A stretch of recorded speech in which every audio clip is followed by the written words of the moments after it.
سب سے پہلی چیز کہ ایسا منصوبہ بنائیں جو قابل عمل ہو. ایسی پلاننگ کریں, ایسے ٹارگٹ سیٹ کریں جو پھر کر بھی سکیں. یہ نہ آپ اتنی لمبی لسٹ بنا لیں اور پھر وہ آپ سے ہو نہ, پھر آپ کہ میں تو بہت ہی نکمی ہوں, چلو چھوڑو بس, پھر وہ آپ کی لو سیلف اسٹیم کا شکار ہو جائیں یا آپ کچھ بھی نہ کر سکیں. نہیں, اتنے کام سوچیں جو آپ واقعی کر لیں گے. ٹھیک ہے, اور پھر صرف رمضان تک نہیں کرنا, ان کو بعد میں بھی لے کے چلنا ہے. کم از کم 5 ٹارگٹ سیٹ کر لیں اپنے, کم سے کم 5.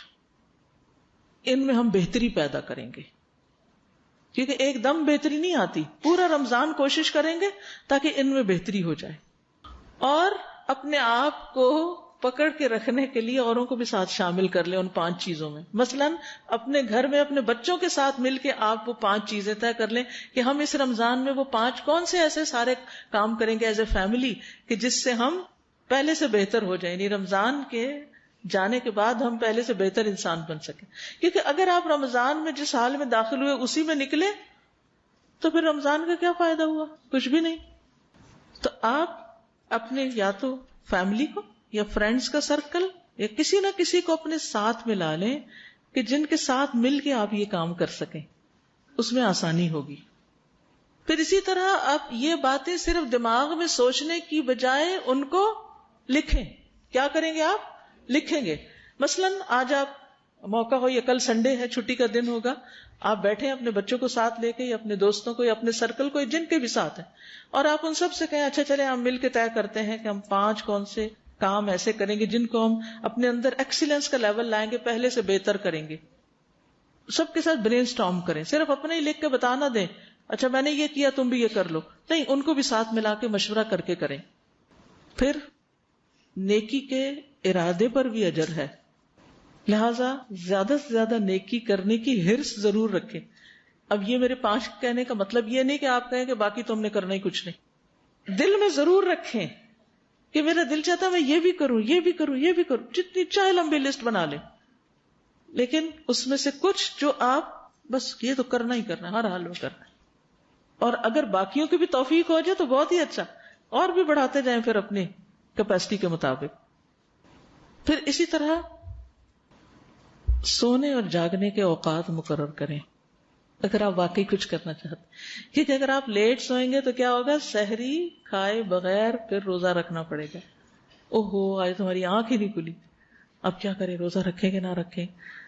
نہیں, ایک وقت مقرر کریں, سب گھر والے اس وقت سو جائیں.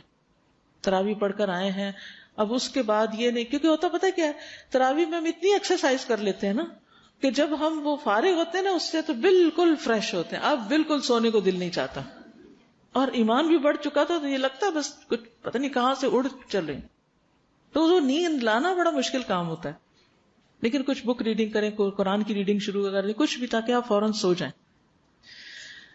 پھر اسی طرح روزانہ قرآن مجید پڑھنے کا ایک وقت مقرر کر لیں, ایک ٹارگٹ سیٹ کر لیں. لیکن یہ اس وقت ہوگا جب آپ کچھ اور کاموں کو کٹ ڈاؤن کریں گے. جیسے اگر آپ ٹی وی دیکھتے ہیں یا کمپیوٹر پر ہیں یا واٹس ایپ کے اوپر گھنٹوں گزارتے ہیں, اس کو کم کرنا ہوگا, اس کو لمیٹڈ کریں. اور اپنے آپ کو کہیں کہ میں نے یہ جو اتنا ٹائم اس پہ لگاتی ہوں نا, میں نے اس وقت اس کو بند رکھنا ہے, اس کے ایکول قرآن مجید کھولنا ہے. پھر اسی طرح اگر آپ تراویح پڑھ رہے ہیں تو ایک جگہ مقرر کریں. یہ نہیں کہ روز کے اچھا آج یہاں دیکھتے ہیں بھلا کیا ہوتا ہے, اور آج وہاں دیکھتے ہیں اور آج وہاں, اور کچھ پتہ نہیں کل کیا پڑھا اور آج کیا پڑھا. نہیں, پہلے سے ہی ایک جگہ مقرر کر لیں. اپنا ٹائم بھی مقرر کر لیں, گھر والوں کو پتا ہو کس وقت نکلنا ہے, اور پھر وہاں پہنچ کر سکون سے پڑھ کر واپس. پھر اسی طرح باقی چیزوں کی بھی تلاوت کی, اور باقی جو جو کام آپ نے کرنا ان کی مقدار اور ٹائم اور وہ بھی مقرر کریں. کیونکہ اگر آپ اپنے گولز کو ٹائم باؤنڈ کریں گے نا, یہ کام کرنا ہے اس وقت کرنا ہے, پھر وہ کام ہوگا. اور اگر آپ کہیں گے نا انشاءاللہ میں بہت سا قرآن پڑھوں گی, تو پھر اس طرح نہیں, آپ یہ طے کریں میں نے روز 1 سپارہ پڑھنا ہے یا 2 پڑھنے. مثلا آپ یہ کر سکتے ہیں 1 سپارہ ریڈنگ, 1 سپارہ لسننگ جیسے دورہ قرآن وغیرہ, 1 سپارہ رات کو تراویح میں. تو اس طرح ٹارگٹ سیٹ کریں گے تو انشاءاللہ پھر کم از کم 3 تو ہو ہی جائیں گے. 1 سمجھنے کا, 1 خود پڑھنے کا, کیونکہ ہر حرف کے پڑھنے پر 10 نیکیاں, اور پھر 1 قیام اللیل میں نماز میں سننا, پھر اسی طرح جو آپ نے گول سیٹ کیے، ٹارگٹ سیٹ کیے نا، ان کو کہیں لکھ کے لگائیں اور ان کو بار بار دیکھتے رہیں کہ میں کر بھی رہی ہوں کہ نہیں. ٹھیک ہے. اسی طرح مثلا جو دعائیں ہیں آپ نے مانگنی ان کو بھی لکھ لیں، یا جو کتابوں سے پڑھنی تو وہ لے کے رکھ لیں. یہ نہ ہو کہ وہ آپ ایک دوسرے سے چھینے، وہ میری تم کی اٹھا کے لے گئے اس کی. اگر گھر میں 5 بچے 5 کتابیں لا کے رکھ دیں اور ہر ایک کے ہاتھ میں ایک ایک ان کا نام لکھ کے دیں کہ شام کو ہم بیٹھیں گے، جس وقت بھی بیٹھ کے دعائیں پڑھنی ہے ہر ایک اپنی اپنی کتاب سے پڑھے گا اور کوئی کسی کے ساتھ جھگڑے گا نہیں. کیونکہ ورنہ بعض اوقات کیا ہوتا ہے، ہم کہتے ہیں چلو ایک ہے نا سبھی دیکھ لیں گے اس کو، نہیں، پھر وہ ایک پڑھا اور دوسرا چین، جیسے ایک اخبار آتی ہے نا سارے لڑائی شروع کر دیتے ہیں، تو وہ پھر وہ چیز نہیں ہونی چاہیے. اور دعائیں صرف اپنے لیے نہیں، اوروں کے لیے بھی مانگنی ہے، پوری امت کے لیے مانگنی ہے. اور اپنے سارے دوستوں رشتہ داروں کے نام لے لے کے، اور نام لے لے کے اب کس کس کی لسٹ بنائیں گے، اس کا بہت اچھا آسان طریقہ ہے. فون کا کانٹیکٹ لسٹ کھول لیجئے اور اسکرول کرتے جائیے، اور ان کے لیے، کیونکہ ہر ایک کا آپ کو پتا ہوتا ہے کوئی بیمار ہے، کوئی کسی نے کسی خاص دعا کے لیے کہا کچھ، اس سے پھر کوئی مس نہیں ہوتا. اگر بہت لمبی لسٹ ہے اور ایک دن میں ساری نہیں ہوتی تو ہر روز آپ تھوڑا تھوڑا تھوڑا تھوڑا تھوڑا، تاکہ کوئی بھی نہ چھٹے. تو انشاءاللہ جب آپ دوسروں کے لیے دعائیں کریں گے تو آپ کے لیے بھی دعائیں قبول ہوں گی. تو چلیے چند ٹارگٹ جو آپ مثلاً سیٹ کر سکتے ہیں. نمبر 1، نمازوں میں بہتری لانی ہے، کیونکہ جو اللہ سے محبت کرتا ہے نا وہ اپنی نماز کو اچھا بنانے کی فکر کرتا ہے. اچھا، اب اس کی تھوڑی سی آپ ڈیٹیل لکھیں گے کہ بہتری کیسے لانی ہے. نمبر 1، وقت پہ پڑھنا ہے. نمبر 2، خشوع سے پڑھنا ہے. خشوع کیا آتا ہے؟ السکون. نماز میں ہل جل نہیں، ادھر ادھر نہیں دیکھنا، کھجانا نہیں، دوپٹہ ہی نہیں ٹھیک کرتے رہنا نہیں. یعنی خشوع اور خضوع کا مطلب ہوتا ہے سکون سے اللہ کے سامنے عاجزی سے کھڑے ہو جائیں. قوموا للہ قانتین. پھر نماز میں اللہ کا قرب محسوس کرنا، یعنی نماز بہتر کرنا ایک گول ہے آپ کا، اس کے اندر چھوٹے چھوٹے مزید اس کی بریک اپ کر لیجئے، جس کے میں تھوڑا سا آئیڈیا دے رہی ہوں. روزانہ 12 سنتیں پوری کرنے کی نیت کر لیں. 2 فجر کی، 6 ظہر کی، 2 مغرب کی، 2 عشاء کی. جو شخص دن میں 12 رکعتیں پڑھتا ہے سنت، اللہ اس کے لیے جنت میں ایک گھر بنائے گا. یہ وعدہ ہے. تو ہو سکتا ہے کہ رمضان میں آپ پڑھیں اور بعد میں بھی آپ کو اس کی عادت پڑے. اسی طرح چاشت کی نماز یا اشراق کی، یا جو بھی آپ کہیں، سورج نکلنے کے 15 منٹ بعد سے لے کر سورج کے زوال سے 15 منٹ پہلے کے درمیان میں 2 یا 4 رکعتیں پڑھ لیں. سارے دن کے لیے اللہ کافی ہے آپ کے لیے. اور پھر آپ دیکھیے کہ یہ 360 جوڑوں کا صدقہ ہے یہ 2 رکعتیں. آپ مثلاً اگر کسی وجہ سے نہیں پڑھ سکے، گھر میں آپ کو جاب پہ جانا ہے، کام پہ جانا ہے، وضو کر کے راستے میں ہی سواری پہ پڑھ لیجیے، لیکن اس کا اہتمام کیجیے. یہ جتنی جوڑوں کی دردیں ہیں نا، میں آپ کو گارنٹی دیتی ہوں انشاءاللہ ٹھیک ہو جائیں گی. اس نماز کا اہتمام کرے پابندی کے ساتھ. ہر روز جوڑوں کا صدقہ نکلتا رہے گا اور آپ صحت مند ہو جائیں گے. پھر اسی طرح 2 یا 4، کم از کم 2، زیادہ جتنی مرضی پڑھیں، لیکن 4 کے بارے میں حدیث آتی ہے. رسول اللہ صلی اللہ علیہ وسلم نے فرمایا، تمہارا رب فرماتا ہے، اے ابن آدم، کیا تم اس بات سے عاجز آ گئے کہ تم دن کے ابتدائی حصے میں میرے لیے 4 رکعتیں پڑھو اور میں دن کے آخر تک تمہاری کفایت کروں، نہیں تمہیں کافی ہو جاؤں. پھر اسی طرح تھکاوٹ اور نیند کے باوجود رات تراویح کا اہتمام، جیسے تیسے، بس آپ جب چل پڑیں گے نا اور کھڑے ہو جائیں گے نا، اللہ تعالیٰ توفیق دے دے گا انشاءاللہ تعالیٰ. خصوصاً آخری عشرہ، اس کو ہاتھ سے نہیں جانے دینا. نبی صلی اللہ علیہ وسلم آخری عشرے میں عبادت کے لیے کمر بستہ ہو جاتے، خود بھی جاگتے، گھر والوں کو بھی جگاتے. تو اگر بچے سو رہے ہیں، ایگزامز ہیں یا کچھ ہے، اگر پہلے 20 دن کچھ کمی بیشی ہو بھی گئی تو ان کو پہلے سے بتا دیں کہ آخری عشرہ ہم نے یہاں جانا ہے، ایسے پڑھنا ہے، رات کو یوں جاگنا ہے. اگر پہلے سے ذہن سازی کر لینا تو بچے بھی اپنا گول سیٹ کر لیتے ہیں کہ ہاں ہم نے کرنا ہے. تو ایک ہے نماز بہتر کرنا، یہ ہمارا گول ہو گیا. دوسرا، صدقے کی عادت ڈالنا، روزانہ کچھ نہ کچھ صدقہ کرنا، کیونکہ گناہوں کو مٹانے کا ذریعہ ہے، بہترین اعمال میں سے ہے، قبر کی آگ بجھانے کا ذریعہ ہے. حدیث میں آتا ہے، یقیناً صدقہ تو صدقہ کرنے والوں کی قبروں سے حرارت بجھاتا ہے. اور صرف اپنے لیے نہیں، اپنے والدین اور جو فوت ہو چکے ہیں نا، ان کی طرف سے بھی آپ کیجئے کہ اللہ اگر ان کی قبروں میں کوئی گرمی ہے، کوئی کمی بیشی، اللہ ان کو بھی معاف کر دے. قیامت کے دن مومن کا سایہ کیا ہوگا؟ اس کا صدقہ ہوگا. اور جو چھپ کے صدقہ کرتا ہے وہ عرش کے سائے تلے ہوگا جس دن کوئی اور سایہ نہیں ہوگا, کہ دائیں ہاتھ نے دیا بائیں کو بھی نہیں پتا چلا. پھر جنت کی طرف لے جانے کا ذریعہ ہے, آگ سے بچانے کا. خواہ کھجور کا ایک ٹکڑا ہی صدقہ میں دے انسان, ضروری نہیں کہ بہت بڑا بڑا صدقہ ہر جس کو توفیق ہو اللہ دے اسے روز کرے, لیکن اگر روز کچھ بڑی اماؤنٹ نہیں کر سکتے تو ایک آدھی کھجور.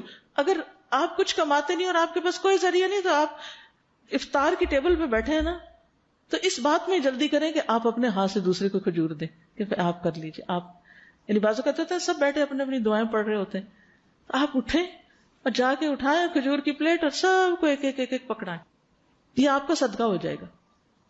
یعنی مواقع ڈھونڈیں, کوئی بھی طریقہ ہو سکتا ہے. اور پھر نبی صلی اللہ علیہ وسلم جب جبریل سے ملتے تھے تو پھر کیا ہوتا تھا, بہت زیادہ سخی ہو جاتے تھے, اور رمضان کی ہر رات میں آپ ان سے ملاقات کرتے تھے. اور رمضان میں آپ کیسے سخی ہوتے تھے, کیا مثال دی گئی, تیز آندھی سے بھی زیادہ. اپنی ساری چیزوں کا جائزہ لیں, کیا کیا ایکسٹرا پڑا ہوا ہے ان کو آپ نکال سکتے ہیں. آپ جائزہ لیں آپ کے پاس کتنے پیسے ہیں, کیا کیا میں کب صدقہ کر سکتی ہوں, کس کس پروجیکٹ میں ڈال سکتی ہوں.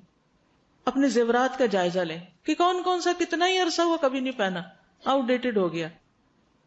اپنی باقی چیزوں کا, اور دیکھیں کہاں کہاں کون ضرورت مند ہے.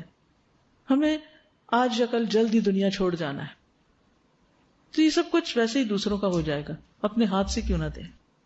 تو صدقے کے لیے پھر چھوٹے چھوٹے بریک اپ آپ کریں گے, کیا صدقہ کرنا ہے, کہاں کرنا ہے, کتنا کرنا ہے, کب کب کرنا ہے. اور اس کے لیے نا آپ اپنے لیے کچھ کچھ ہنٹس لکھ دیں, میں ایسا کروں گی, ایسا کروں گی, ایسا کروں. جو جو آپ سوچ سکتے ہیں, بچوں کو بٹھا لیں ہم کیا کیا کر سکتے, وہ آپ کو اچھے اچھے آئیڈیاز دیں گے.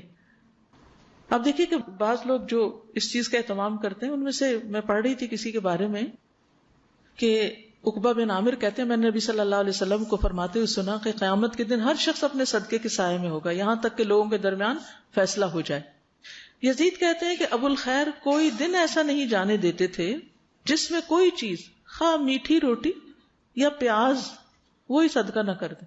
مسجد کے لیے نکلتے تھے تو گھر میں جو بھی چھوٹا موٹا کچھ ہوتا اس کو لے کے نکلتے, راستے میں دیتے. اب دیکھیے آپ کوئی یہاں سڑک ایسی نہیں کہ جس پہ کوئی مانگنے والا نہ کھڑا. میں نہیں کہتی کہ آپ بہت پیسے ان کو دیں, آپ کچھ کھانے کی چیز تھوڑی بہت ریڈی رکھیں, ہینڈی رکھیں, کوئی آ کے ونڈو ناک کرے کھانے کی چیز دے دے. پھر اسی طرح تیسرا ٹارگٹ, تیسرا گول, رمضان کے علاوہ سے زیادہ ذکر. کون کون سا ذکر کرنا ہے, یعنی زبان کو ذکر سے تر رکھنا ہے, کیونکہ ذکر والے جو ہیں وہ سب سے آگے نکل جائیں گے. نبی صلی اللہ علیہ وسلم ہر حال میں ذکر کرتے تھے. ٹھیک ہے, تسبیحات, تسبیح کرنی ہے, دروشی پڑھنا ہے, استغفار کرنا ہے, آیت کریمہ پڑھنا ہے, لا الہ الا اللہ وحدہ کی تسبیح کرنی ہے, یا حیو یا قیوم پڑھنا ہے, یا ذل جلال والاکرام پڑھنا ہے, اللہ کے ناموں سے اس کو پکارنا ہے. گول سیٹ کر لیں اور پھر وہ چیزیں لکھ کے لگا لیں کون کون سا ذکر کرنا ہے. وہ ذکر الہی کا ایک کارڈ بھی ہے, اس میں بھی کچھ اذکار لکھے ہوئے. الحمدللہ کا ایک کارڈ ہے, استغفر اللہ کا ہے.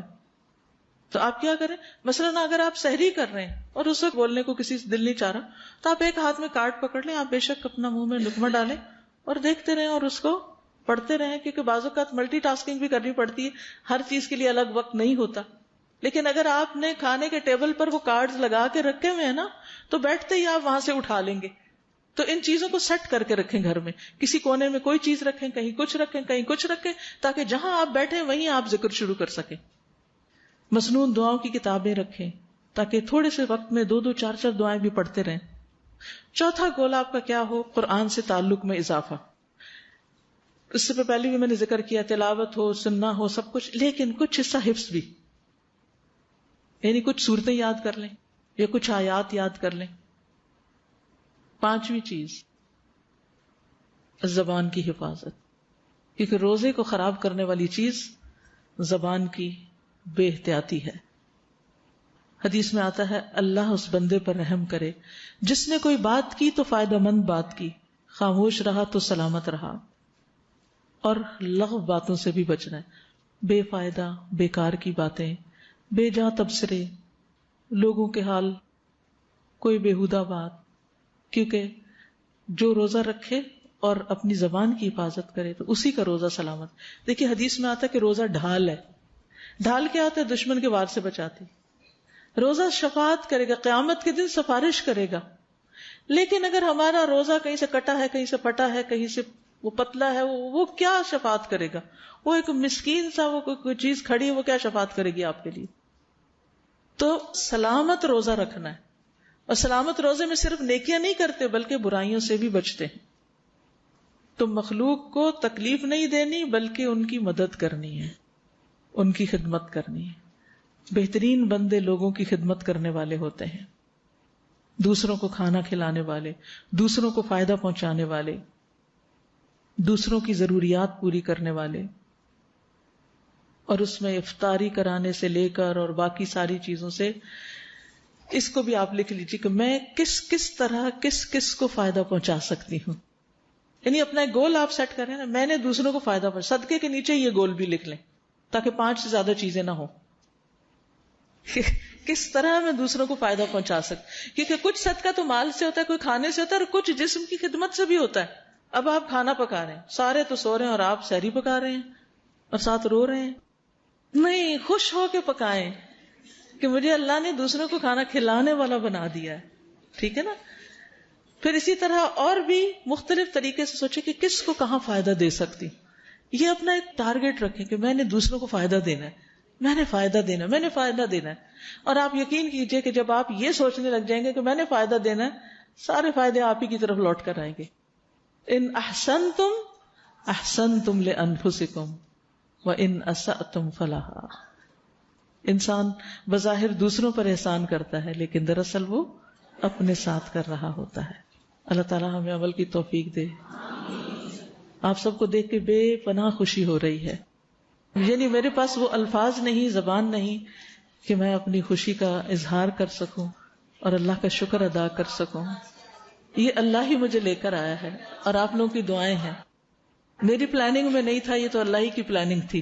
اور اللہ ان لوگوں کو جزا دے جنہوں نے میرا رخ اس طرف موڑا، کیونکہ میں کہیں اور جا رہی تھی. الحمدللہ. تو 17 مئی سے انشاءاللہ العزیز بروز بدھ سے ہم دورہ قرآن شروع کریں گے یہاں پر انشاءاللہ تعالی. اور ٹائم 10:30 سے 1 بجے تک کا ہوگا، کیونکہ میں ویسے تو 2 گھنٹے میں پارا ہو جاتا ہے. تھوڑی سی کچھ دعائیں وغیرہ اور کچھ تھوڑا کنکلوڈ کرنے میں اگر ذرا اوپر ہو گیا تو پھر اس کے بعد ظہر کی نماز. اسی طرح یہاں عمرے کی تربیتی پروگرام ایک ہو رہا ہے، کیونکہ رمضان میں بہت سے لوگ عمرے پہ جاتے ہیں، تو عمرے کی تیاری اور طریقہ سیکھنے کے لیے 15 مئی منڈے کو انشاءاللہ اس کی ٹریننگ ہے. پھر اسی طرح 3 جولائی سے یہاں سمر کورس شروع ہوگا انشاءاللہ تعالی آفٹر رمضان. اور انشاءاللہ منڈے کو میرا نارتھ ناظم آباد میں صحیح بخاری کا سیشن ہے، اور پھر اسی طرح ٹیوزڈے کو گلشن برانچ میں ہے صحیح بخاری کا سیشن. اور باقی یہ ہے کہ انشاءاللہ باہر سٹال بھی ہیں اور کچھ انفارمیشن بھی ہے، وہاں پر آپ دیکھ سکتے ہیں. اور کچھ کتابوں کے سٹال ہیں، دعاؤں کے یہ کارڈز وغیرہ موجود ہیں، ان کو آپ دیکھ سکتے ہیں. جیسے یہ جنت میں لے جانے والے اذکار جو ہیں، یہ کارڈ بہت ہی اچھا ہے، بلکہ آپ صرف خود اپنے لیے نہیں اوروں کو بھی تحفے میں دیں تاکہ دوسرے لوگ بھی پڑھیں تو آپ کے لیے ثواب جاریہ بن جائے. یہ استغفار کا کارڈ ہے. اسی طرح اور بھی بہت اچھی اچھی چیزیں انشاءاللہ باہر آپ دیکھ لیں گے. اپنا اپنا قرآن مجید لے کر آئیے اور قلم ضرور لائیے ساتھ، تاکہ جیسے آج میں نے 5 گول لکھوائے نا، اگر آپ یہ 5 ابھی لکھ لیتے تو گھر جا کے ذرا دوبارہ آسانی ہو جاتی. تو صرف سننے کے لیے نہیں، آئیے تھوڑا سا اس کو اپنے پاس اکٹھا کرنے کے لیے. ٹھیک ہے، جزاکم اللہ خیرا کثیرا. اللہ تعالیٰ آپ سب کے وقت میں برکت ڈالے. تھوڑی سی دعا کر لیتے ہیں پھر اس کے بعد اجازت. سبحان اللہ والحمد للہ ولا الہ الا اللہ واللہ اکبر ولا حول ولا قوة الا باللہ العلی العظیم. اللہم صلی علی محمد وعلی آل محمد کما صلیت علی ابراہیم وعلی آل ابراہیم انک حمید مجید. اللہم بارک علی محمد وعلی آل محمد کما بارکت علی ابراہیم وعلی آل ابراہیم انک حمید مجید. ربنا آتنا فی الدنیا حسنۃ وفی الآخرۃ حسنۃ وقنا عذاب النار. یا اللہ پاک، جو کچھ ہم نے سیکھا ہے اللہ تو ہمیں عمل کی توفیق عطا فرما. یا اللہ ہمارے ایمان میں اضافہ فرما. اللہ ہمیں ایمان کی قوت نصیب فرما. اللہ ہمارے یقین میں اضافہ کر دے. یا رب العالمین ہمیں باعمل مسلمان بنا دے. یا اللہ اس شہر کو امن والا بنا دے. یا رب العالمین سب پر اپنی رحمت نازل فرما. سب کے دلوں میں جو دعائیں اور نیک تمنائیں ان کو پورا فرما. تمام بیماروں کو صحت عطا فرما. سب دکھی لوگوں کے دکھ دور فرما، اور ہم سب کو اپنی رضا کے کام کرنے کی توفیق عطا فرما.